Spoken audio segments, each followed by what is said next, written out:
There are three ways you can password protect your PowerPoint presentation. The first way is that nobody can open up the presentation without a password. The second way is that anybody can open up the presentation, but only those who have a password can actually make modifications to it. And then the third way is a combination of the first two, where they need a password to open up the presentation, and then once it opens up, if they don't have the second password, the best they can do is just view the presentation. They can't make any changes to it. For example, if I've got a group of people, and out of the group there's only like 5 of them I want to be able to have access to my presentation, I'll protect it with the password. Then of the 5, if there's only 2 I want to have access to modify the presentation, I'll apply a second password. Let's do the first. Let's apply a password just to open up the presentation. To do that, click on the Office logo button, come down and click on Save As. Because in the Save As window, down below you have the tools, click on Tools and go to General Options. Here we have the password to open and password to modify, or we can use both. First, the password to open, we'll type in the word fun, hit enter. It's the same as clicking OK. It wants me to re-enter in the password to verify it, fun, hit enter. And then be sure to save your work, because the password won't apply unless you actually save it and overwrite the old document, in this case the presentation, with the password that you just applied to it. So click Yes. Let's go ahead and close out by clicking on the Office logo button down to Close. It closes only the presentation, not the PowerPoint program.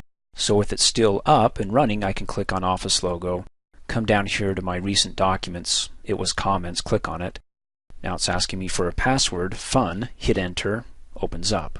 Okay, if I want to get rid of the password protection to the presentation or change it where anybody can view it, but only those who have the password can make modifications to it, again, Office logo, click on Save As. It's your Tools to General Options. Delete it.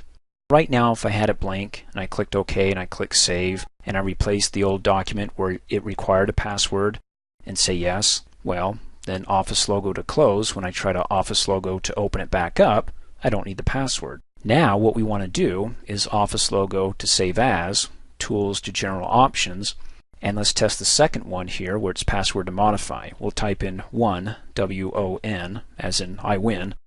Click OK or hit enter, type in the same password again to verify it, hit enter, click Save, replace the old PowerPoint presentation, say yes.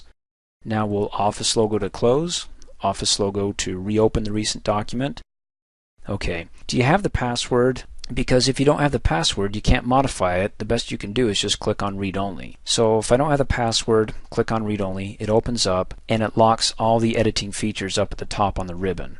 Even if I try to come down in here and select and hit the delete key, nothing. So you can see up at the top, Read Only. I'll go ahead and Office logo to close out and then try it again, Office logo to Comments. And then I do have the password, so I can type in W-O-N, hit enter. I have complete control now. Up at the top it doesn't say Read Only, so I can make any changes I want. Okay, let's do the third and final one, Office logo, Save As, Tools to General Options, and let's apply both. So let's type in fun, and then I'll click OK. It'll ask me to re-enter in that password, fun, hit enter, re-enter the password to modify. Now the password to modify, what I had there was won, so it's W-O-N, hit enter, click Save. Click Yes. Let's Office logo to close out. Office logo to reopen the recent document. Okay, first I need the password just to open up the file. And if you recall, it was fun, hit enter. Then it says OK. You got past the first layer of security. Now, if you want to make modifications, you got to enter in the password for that. Otherwise, the best you can do is read only. So if I do have the second password, I can go ahead and type in W-O-N, hit enter. Now, not only can I view the document, but I can make changes to it. Thanks for watching. Hey, as a quick reminder, if you like my video, please give it a thumbs up. You can also click on me and subscribe to my channel, get notified of the latest videos, and for only $2 a month, you can have access to all my Microsoft Office training videos.